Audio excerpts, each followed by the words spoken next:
안녕하십니까. 13주, 여기가 그죠?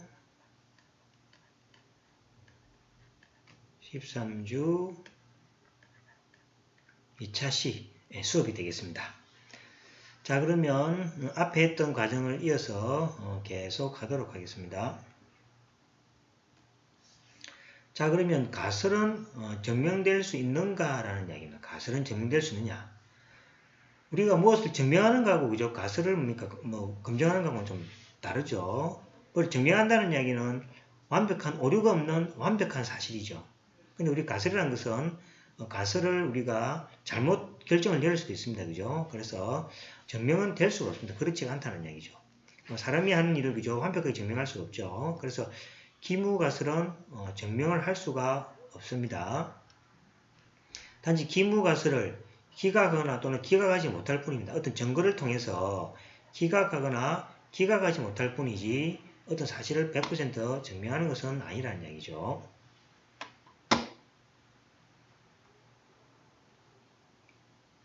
자, 그러면은 그러면 이제 반복된 가설 검증 과정 속에서 기각할 수 없는 기무가설, 기각할 수 없는 거죠. 기각할 수 없기 때문에 기각해버리면 대립가설을 받아들이는데 기각할 수 없는 거니까 기무가설은 계속 참으로 남아있는 거죠. 그래서 기각할 수 없는 기무가설은 한정적으로 진실로 받아야 된다는 얘기죠. 그래서 향후 뭡니까? 바뀔 수가 있죠. 우리가 재판에서도 마찬가지죠. 처음에는 이 범인이 뭡니까? 유죄라는 증거를 제시 못하죠. 그러면 검사가 뭡니까? 계속 다른 증거를 또 만들어서 제시함으로써 결과가 바뀔 수가 있는 거죠. 마찬가지입니다. 기각할 수 없는 기무가설은 한정적으로 진실입니다.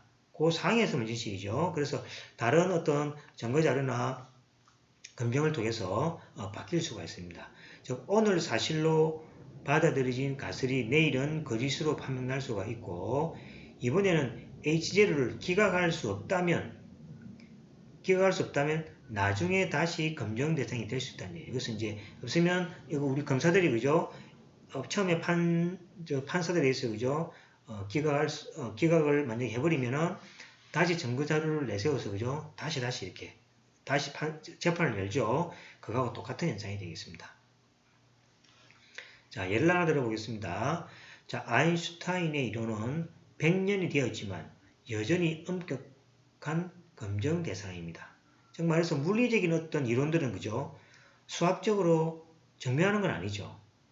어떤 물리학자가 그죠? 가설을 내세우면은 그 가설을 뭡니까? 어떤 태양계나 우리 일상생활이나 이런 쪽에서 그죠? 자꾸 물리학자들이 그죠? 검증을 하게 되죠. 그런데 이거는 틀리더라.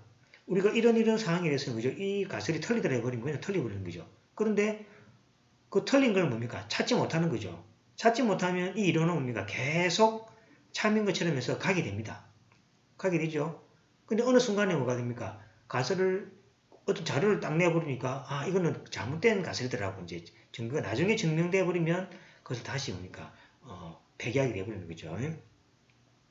마찬가지입니다. 그래서 아인슈타인 이론이 틀렸다고 생각하는 과학자는 거의 없다는 거죠. 즉 받아들여진 이론을 지속적으로 검증을 해서 이제 어떤 시간이 10년, 20년, 30년 자꾸 지날 때 이제 물리학자들에서 검증이 이루어지겠죠. 검증하는 것은 과학의 본질이며 특히 새로운 검증 방법이 개발되거나 새로운 자료가 있다면 더욱 그렇게 되겠습니다. 그래서 어떠한 사항에 대해서도 그죠? 기각할 수 없고 이 사실에 대해서 반리를 제시할 수 없다면 계속 참인 것처럼 받아들여지는 거죠. 그래서 이제 물리적인 어떤 사실은 아까 말했잖아요. 그죠? 수학이 아닙니다. 그죠? 직감에 의해서 만들어내는 거죠. 만들어내고 이 이론이 만약에 제시했을 때 다른 사람들에 의해서 만약에 그죠? 잘못됐다 이렇게 밝혀져 버리면 없어져 버리고 그렇지 않으면 계속 나오는 거죠. 근데 어느 순간에 뭡니까? 잘못될 수도 있죠. 이런 것들이 아닙니까? 상대성 이론 같은 거, 그죠? 빛보다 빠른 속도는 존재하지 않는다. 라는 가정하에서 상대성 이론이 나오는 거죠. 아이스타인 만들죠, 그죠? 근데 그거는 뭐가 됩니까? 계속 사실로 받아들여왔죠. 근데 지금 뭡니까? 중력 가속기인가 뭐 그걸 통해서 빛보다 빠른 뭡니까? 물질이 존재하는 거죠. 존재하게 되면 그 상대성 이론은 뭡니까? 이제는 거짓으로 판정 나버리는 거죠. 자, 이런 식으로 이제 그 어떤 가설이 검증 과정에서 그죠? 이것처럼 똑같은 방식으로 어떤 주어진 그 기무 가설이 기각되지 않는 한 뭡니까? 계속 참으로 받아들여지는 현상이 과학계에서 똑같이 나온다는 거죠. 자, 그 다음에 이제 우리 바이오 제조약의 안정성은 지속적으로 연구되고 있다. 때로는 한때 안전한 약이라고 여겨졌던 것이 여러 복용자들이 장기간 사용한 이후에야 부작용이 있다고 밝혀지는 경우도 있다는 이야기죠. 그래서 이제 처음에는 많은 사람이 그죠. 근데 이 부작용이 장기적으로 나타날 수 있다는 이야기죠. 실제로 임상 실험에서 안전하다고 알려진 어떤 관절염의 약은 수백만 명이 장기간 사용한 후에야 신장병과 중요한 연관이 있다고 밝혀진 예도 있다는 얘기죠. 그래서 이제 처음에는 어떤 제조약이 우리가 가설 검증을 통해서 안전하다라고 했던 거죠. 근데 안전하다는 것은 뭡니까? 기무가설이 기각이 되지 않다라는 이야기죠. 안전하다. 그 안전하다를 기각할 수 없다는 이야기죠. 그러면 계속 사용해 왔는데 나중에 보니까 안전하지 못하게 된 거죠. 그래서 이제 기무가설이 뭐가 됩니까? 기각이 되어버리는 경우가 있다는 얘기예요. 그래서 이제 여기서 말씀드리는 것은 기무가설과 대립가설은 뭔가 증명된 사실이 아니라는 얘기죠. 증명된 사실이 아니라 단지 뭐가 됩니까? 기각하지 못할 뿐이라는 얘기입니다. 아시겠죠? 그래서 언제든지 상황이 바뀌면 기각이 될 수도 있다라는 것을 주의하시면 되겠습니다. 자, 그 다음에 이제 가설 검증이 오류죠. 자, 그러니까 오류가 반드시 존재하죠. 반드시 존재하겠죠. 그러니까 아까 말했지만 오류가 뭡니까? 있었는데 그 오류 기각을 못했으니까 계속 오류가 없다고 왔는데 나중에 그죠? 오류가 밝혀지면은 그것을 이제 하나의 뭐가 됩니까? 잘못된 사실을 받아들이게 되는 거죠. 자, 우리는 기무가설에 대해서 잘못된 결정을 내릴 수가 있다는 거죠. 맞죠? 이야기했지만은 아래 표와 같이 기무가설은 참일 수도 있고 거짓일 수도 있는 거죠. 이러한 기무가설에 대해서 두 가지 선택이 있다는 거죠. 기무가설을 기각할 것이냐, 기각하지 않을 것이냐라는 겁니다. 자, 이거는 자, 밑에는 정확한 사실입니다. 이 오른쪽은 가설 검증의 결과입니다. 자, 기무가설이 그죠? 실제는 사실이 아닙니다. 실제는 사실이 아닌데 우리가 어떤 검증을 통해서 그죠? 사실이 아님을 판정내버리죠. 그러니까 기각을 해버립니다. 기각을 해버리죠. 그런데 기무가설이 실제 사실임에도 불구하고 사실이 아님으로 판정내버리죠. 기각을 해버리니까 대리가설이 받아들이지 않습니다. 그죠? 받아들이지 않죠. 기무가설이. 그럼 이건 오류라는 얘기죠. 이런 오류를 뭡니까? 일종 오류를 해서 알파라고 합니다. 이 알파를 나중에 그죠? 유의 수준이라고 합니다. 유의 수준. 그죠? 자, 다시 한번 말씀드립니다. 이 어려운 건 아니죠. 쉽습니다, 이거. 가설을 검증할 때 기무가설, 대리가설 두고, 오류는 뭐냐니까, 기무가설이 사실인데, 어떤 범인이 있죠. 사람을 죽인 것은 분명한데, 증거자료를 제시 못하는 거죠. 증거자료를 제시 못하니까, 이 기각할 수 없는 거죠. 이 범인을 기각할 수 있기 때문에 계속 뭡니까? 범인을 잡아들일 수 없는 경우죠. 그럴 때는 뭐가 됩니까? 이걸 일종 오류라고 그러고 이걸 나중에 알파를 유의 수준이라고 합니다. 이거 중요합니다. 유의 수준. 그러니까 오류입니다. 오류. 알파는 오류입니다. 그러니까 기각 이때 이 알파 유의 수준이 뒤에 가면 이게 이제 0.5% 이게 이제 그 확률로 이 알파 확률로 나옵니다. 확률로 올 때 알파의 일종 오류에 해당되면은 H0가 뭡니까? 기각이 되어버리는 현상이 생기는 거고 그 다음에 H0가 실제 사실인데 이게 사실이라고 판정내버리면 이 정확한 판정이죠. 이거 이제 옳은 결정이라서 1-알파입니다. 이걸 갖다가 뭡니까? 선택 영역, 그죠? 신뢰 영역, 이걸 갖다가 신뢰 영역 이렇게 이야기하고 그걸 유수지를 다른 말로 기각 영역이라고 이제 뒤에 이야기합니다. 그래서 이제 요 알파에 만약에 오류 알파에 해당되는 확률이 들어가면은 기각 영역이고 1-알파는 이제 실내 영역이 되겠습니다. 그럼 반대로 이제 뭐가 됩니까? H0가 사실이 아니죠. 사실이 아닌데도 뭔가 H0가 사실이 아닌데도 뭡니까? 사실이라고 판정될 때 있겠죠. 이것을 뭡니까? 이종 오류를 해서 우리가 베타라고 합니다. 베타 이종 오류. 그 다음에 뭐가 됩니까? 사실이 아닌데 사실이 아니므로 판정 나버리니까 옳은 결정이죠. 이것을 이제 1-베타라고 해버립니다. 그래서 이제 사실인데 사실이 아니게끔 판정나는 요거를 갖다가 일종 오류. 그 다음에 사실이 아닌데 사실로 판정나는 경우를 뭡니까? 이종 오류라고 이렇게 합니다. 그래서 일종 오류하고 이종 오류만 여러분들이 기억하시면 되고, 그 다음에 일종 오류에서 알파는 기각 영역이고 2-알파는 실내 영역이다. 이렇게 이해하시면 되겠습니다.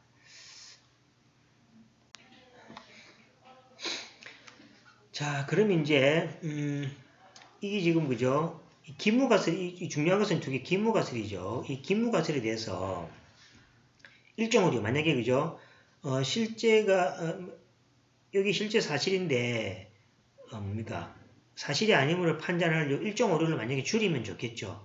이것을 줄여주면은 이 이종 오류가 또 그죠 문제생기죠. 이것은 이제 일종 오류하고 이종 오류 사이는 어떤 관계가 존재하게 됩니다. 그 예를 한번 보겠습니다. 자, 표본을 통한 오류의 원인은 추정에서도 설명하듯이 근본적인 원인은 표본 오차, 추정 오차에 있다.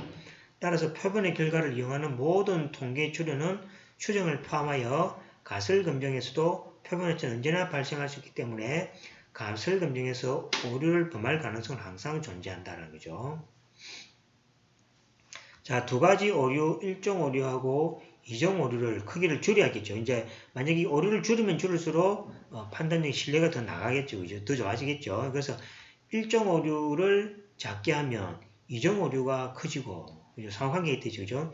이종 오류를 만약에 작게 하면 일종 오류가 커지는 문제가 생깁니다. 그 예를 이제 제가 여기에서 나중에, 그죠? 설명하겠습니다. 그죠? 그래서 일종 오류는 우리가 지금 기무가설을 한 가지를 두고 하기 때문에 여기 사실인데도 이게 만약에, 그죠?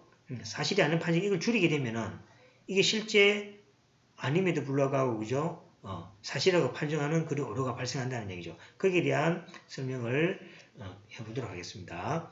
자, 따라서 어떤 문제의 가설 검증에도 이 두 가지 오류를 필연적으로 발생하게 되며 제1종 오류를 줄이면서도 동시에 2종 오류를 증가하지 않도록 하는 방법을 찾는 게 중요하겠죠. 자, 가설 검증의 순서는 먼저 가설을 세운 다음, 자, 가설 세우는 우리가 기무가설, 대립가설 있었죠. 검증을 하기 전에 일종 오류의 크기를 정합니다. 일종 오류 크기라는 것은 뒤에 가지 아까 그 유의 수준이라고 그랬죠. 여기 이제 여러분들 아까 신뢰 구간 1-알파, 여기 이제 우리가 신뢰 구간이니까 95%다. 그러면 그죠? 이 오류는 알파는 뭐가 됩니까? 5%가 되겠죠. 요런 것들이 바로 그죠? 일종 오류 크기입니다. 그죠? 요거를 뒤에 뭐라 했습니까? 유의 수준이라고 한다고 그랬죠. 그래서 나중에 이제 하게 되면 요 알파가 기각 영역이 됩니다. 오류의 크기라는 이야기는 이걸 기각할 수 있는 영역이기 때문에 이 기각 영역, 그 다음 1-알파는 실내 구간이니까 이거를 실내 영역으로 이야기합니다. 나중에 또 자세히 하게 됩니다. 어쨌든 간에 일종 오류의 크기를 유의 수준이라고 이야기합니다. 유의 수준 알파는 표본의 결과 H자리가 사실이 아니라는 증거에 대해서 얼마나 추정한 타당성이 있는가를 판정하는 기준이라는 이야기죠. 그래서 이제 요거를 유의 수준을 뒤에 가면 이제 기각 영역이라고 이야기합니다. 자, 다음을 한번 보겠습니다. 자, 제1종의 오류가 발생하지 않도록 이 알파를 제로로 한답니까? 이 확률이죠. 기각되지 않도록. 즉, 뭐가 됩니까? 잘못 판정되지 않도록. 이게 뭡니까? 실제 사실인데, 이거 100% 판정되게 할 수 있냐는 얘기죠. 그죠?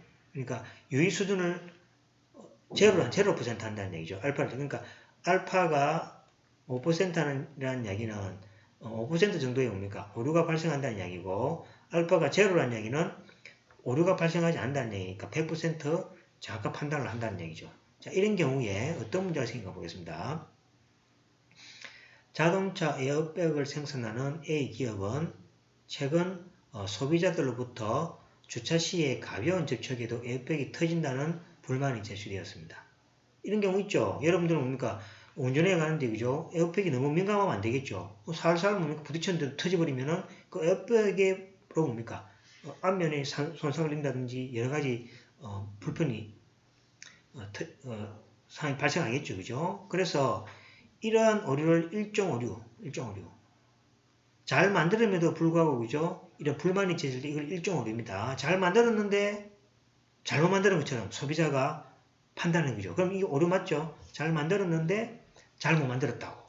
불만이 터진다는 얘기는 잘못됐다는 이야기죠. 그럼 이 일종 오류가 발생되는 원인을 이걸 없애기 위해서 어찌되면 됩니까? 이제 이걸 없앤다는 이야기는 소비자의 불만을 없애는 거죠. 이 불만을 없애기 위해서 자동차 속도가 시속 20km 이하일 때, 즉 주차 중이거나 세행일 때는 에어백이 작동하지 않도록 만든다면 소비자들의 불만이 있기 때문에 잘 만드는 거로 판명이 되겠죠. 그쵸? 그럼 뭐가 됩니까? 자기 에어백을 잘 만들었는데 소비자의 불만이 있기 때문에 또 잘못 만들었다는 이야기가 발생하지 않겠죠. 그럼 일종 오류가 발생하지 않겠죠. 자, 그런데 어떤 문제가 생겨보겠습니다. 자, 그러면은 신호등에서 대기 상태에서 신호등 대기 상태에 있죠. 20km로 서서히 출발합니다. 서서히 출발하고 있는데 과속으로 달려오는 차량과의 충돌이 생겼다는 거죠. 그럼 뭐가 됩니까? 에어백이 작동합니까? 안 하겠죠. 서서히 20km 이하로 달리면 에어백이 작동하지 마라 그랬는데 충돌해버리면 그대로 옵니까? 상처를 입겠죠. 자, 이런 경우는 뭡니까? 일종의 오류가 발생할 확률을 0으로 만들어버리면 이종의 오류가 발생할 확률이 100%라는 이야기죠. 그래서 이제 이종 오류라는 거죠. 실제 그죠? 잘못 만들었는데 그죠? 잘못 만들었는데 잘 만들었다고 판단하는 거죠. 그래서 이제 실제는 20km로 가버리면 잘못 만드는 거죠. 서지 말라고 했는데 소비자들의 불만은 뭡니까? 없는 거죠. 그죠? 이런 그 판정일 때 그죠? 이런 경우는 뭐가 됩니까? 100% 사실이라고, 그쵸? 실제는 에어백을 잘못 만들었죠. 잘못 만들었는데 잘 만들었다고 난 오류가 되는 거죠.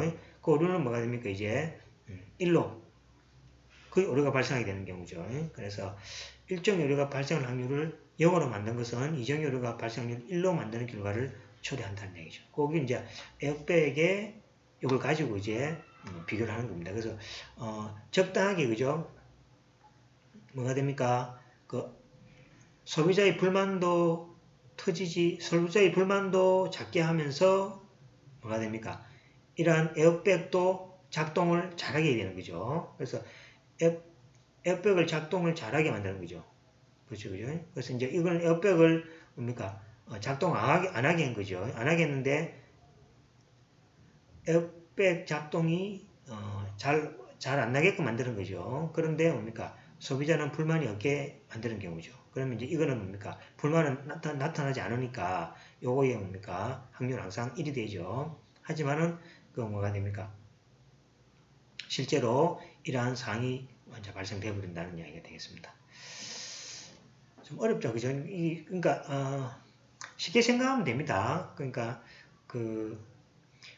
기무가설하고 대립가설이 있고, 기무가설은 현재의 상태, 그러니까 대립가설은 새롭게 밝히고자 하는 사실로 둡니다. 그런데 이제 뭐가 됩니까?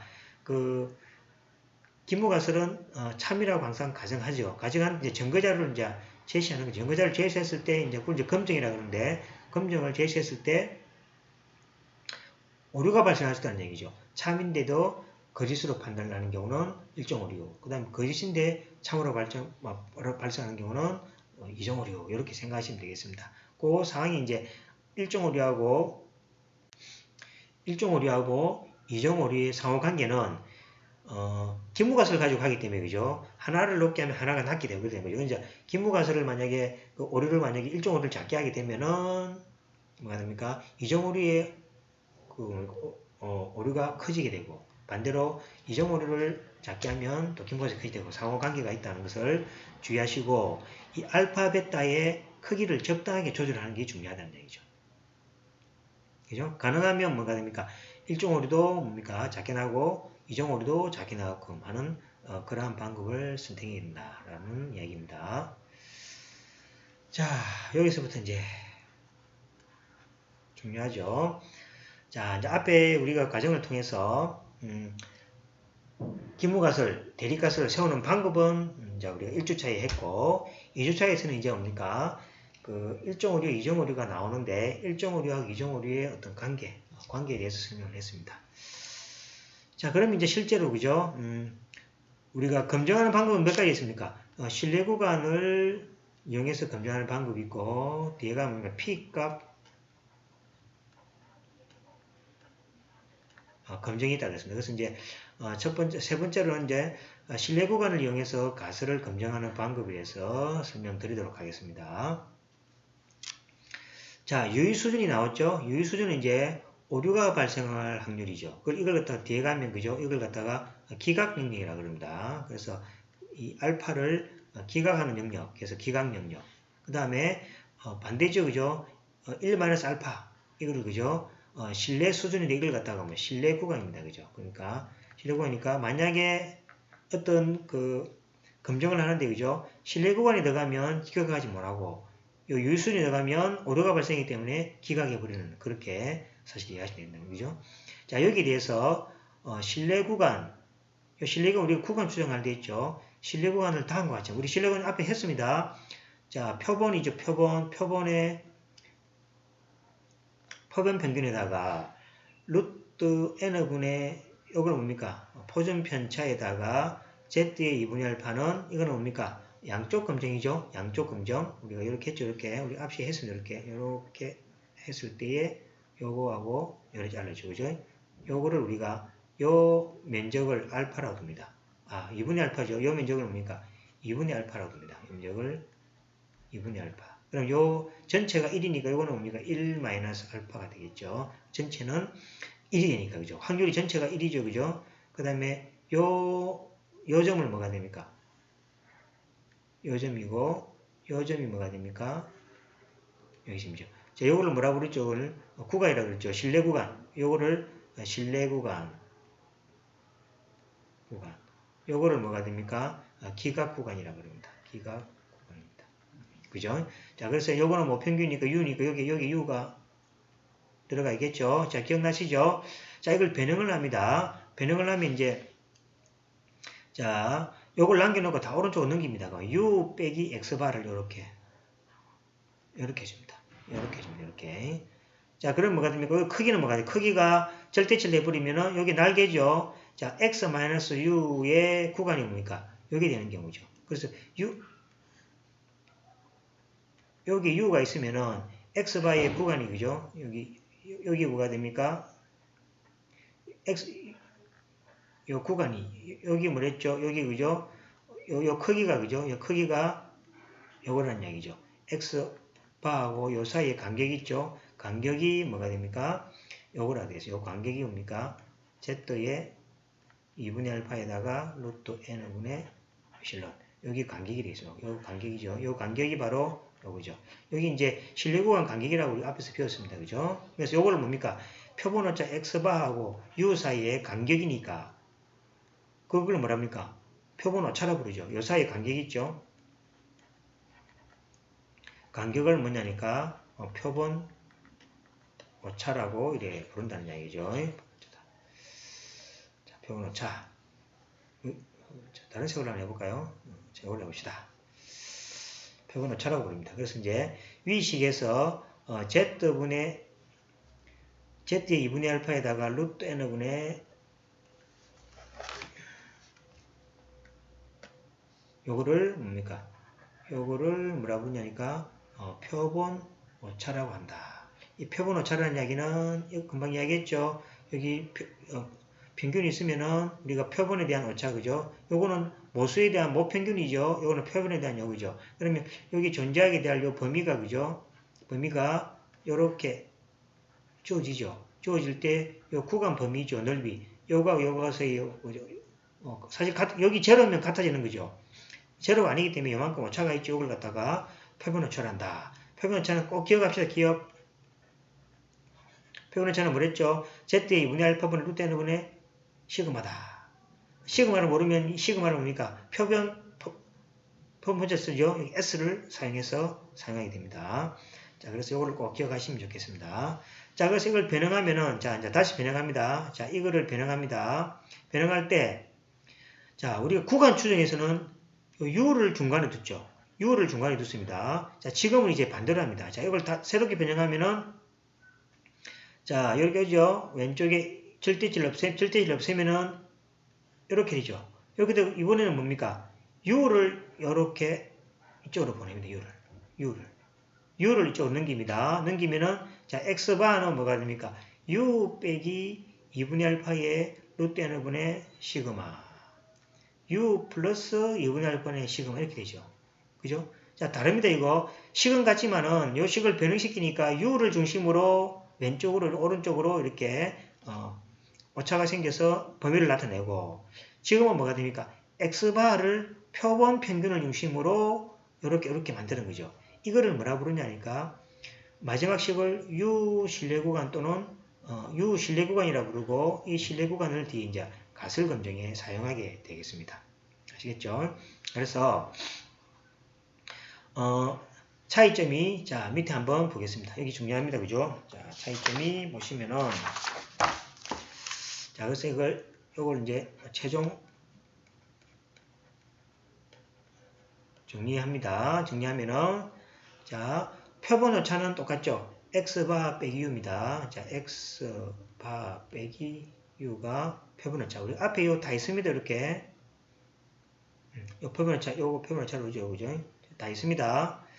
다 있으니까 요걸 이제 표본 오차라 부르고 이 표본 오차에 대해서 U를 뭡니까? U를 중심으로 X바 U는 X바에다가 플러스 마이너스 표본 오차를 했죠. 표본 오차 금방 이야기했죠. 여기 표본 오차입니다. 표본 오차라고 우리가 가설 검정에서는 X바는 U 플러스 마이너스 표본 오차라는 얘기죠. 이거 플러스 마이너스입니다. 플러스 마이너스 이것도 플러스 마이너스죠. 그래서 신뢰 수준은 뭐가 되면 신뢰 수준은 우리가 신뢰 수준하고 유의 수준하고는 다릅니다. 유의 수준은 오차 확률이라고 그랬죠. 오차 확률은 알파 유의 수준이고 신뢰 수준은 뭡니까? 1 마이너스 알파 곱하기 100에서 퍼센트로 나왔죠. 그래서 0.95 같으면 95% 이렇게 표시했습니다. 그래서 이제 구간 추정, 신뢰 구간, 이건 앞에 센 겁니다. 앞에 셌죠. 요거는 가설 검정은 우리가 지금이죠. 그래서 차이점을 여러분들이 관찰하는 겁니다. 그래서 이제 앞에서는 이걸 오차 확률이라 부르고 이걸 신뢰 수준이라 부르고 그 다음에 X바 빼기 여기서 여기 중간에 U가 오죠. U가 오고 X바 플러스 표본 오차 즉 이 말입니다. 요 표시란 이야기입니다. X바 빼기 요 표시를 지금 이야기한 겁니다. 그죠? 이 표시죠. 요건 여기 2분의 알파가 되겠죠? 2분의 알파가 되겠습니다. 자, 요거의 확률이 뭐가 됩니까? 신뢰 구간이니까 요거 확률이 1 마이너스 알파죠. 그래서 요 구간을 우리가 신뢰 구간이라고 이야기했죠. 확률이 1 마이너스 알파라고 했습니다. 요 구간을 벗어나는 걸 뭐랬죠? 오차 확률 알파라고 그랬습니다. 요거 반대 P에 대해서 여기 있죠. 여집합. 요게 여집합이 바로 뭐가 됩니까? 알파가 되겠죠. 요거 여집합입니다. 그러니까 요 구간을 벗어나는 거죠. 여집합이 바로 알파라고 이해하시면 되겠죠. 자, 그럼 이제 가설 검정은 뭐예요? 가설 검정은 자, 이걸 바꾸니까 됩니까? 이 식을 이렇게 바꾸니까 이렇게 돼 있죠. 그죠? 그래서 이제 여기 이제 우리가 가설에서는 요거를 이제 사용한다는 이야기입니다. 그래서 X바는 뭐가 됩니까? U 플러스 마이너스 표본 오차. 그죠? 그래서 가설 H0 기무가설이죠. 채택 구간. 이건 이제 기무가설의 채택 구간이에요. 만약에 요 범위 안에 들어가게 되면은 기무가설이 채택됩니다. 그 다음에 요건 유의 수준이죠. 요거는 오차 확률이죠. 뭡니까 이거? 오류 확률이고 이거는 뭡니까? 기각 영역이라고 그랬습니다. 그죠? 기각 영역. 그래서 이제 요게 해당되면은 채택하고 요게 해당되면 뭐가 됩니까? 기각이 되어버리게 되겠습니다. 그래서 다시 보시면은 u 빼기 요건 x바입니다. x바. 자, 요겁니다. 요거 잘 안 보시면 요거 보시면 됩니다. 위에 다 돼 있습니다. x바에다가 u 플러스 펴보놓자. 그럼 뭐가 됩니까? u 빼기 요 알파에 2에 루트 해보면 시그마 x바에다가 u 플러스 알파 나누기 2에서 루트는 시그마. 여기 바로 뭡니까? 여기에 들어갈 확률이 x바 u가 있죠. 여기에서 이제 그죠? 요것이 뭡니까? 여기에 들어갈 확률이 바로 1 마이너스 알파가 된다는 얘기죠. 여기 들어가면 뭐가 됩니까? 여기 들어가면 기각 못하는 거죠. 기각 안 됨. 즉 뭡니까? 기무가설을 채택하는 겁니다. 채택하는 거죠. 근데 만약에 P가 뭐가 됩니까? 이거 반대 있죠. 반대 벗어나는 거. 요 구간의 바깥이죠. 여집합이라 합시다. 바깥에 여집합이면은 알파가 되는 거죠. 만약에 이 여집합 안에 포함되게 되면은 만약에 만약에 x바가 요래 있는데 x바가 만약에 여기에 포함되면은 뭡니까? 실내 구간 안에 영역되니까 기각하지 못하고 채택한다 그랬죠. 만약에 x바가 요 여집합에 포함되면은 이제 이거는 뭐가 됩니까? 이거는 기각 영역이라 그랬죠. 기각되는 확률이니까 0 여기니까 뭐가 됩니까? H0는 이제 뭐가 됩니까? 기각이 되어버립니다. 그 말입니다. 그래서 실내 구간에 앞에 배웠던 것을 이용해서 이제 그저 수식을 바꿔서 이제 가설 검증에 사용했는데 다시 이야기하면은 유의 수준이 주어집니다. 주어질 때 유의 수준에 포함되면은 뭡니까? 기무가설을 기각해버리고 유의 수준이 아닌 1-알파라는 거죠. 실내 구간 안으로 포함되면은 뭡니까? 기무가설이 기각할 수 없다. 즉 기무가설을 채택하게 된다라고 이해하시면 되겠습니다. 자, 그러면 이제 그죠? 가설 검증에서 이제 U 구간을 이용하는 예는 다음과 같고 이거는 그죠? 우리가 14주차에 설명을 드리도록 하겠습니다. 자, 그러면 오늘 여기까지 하고 14주차 수업에서 뵙도록 하겠습니다. 수고하셨습니다.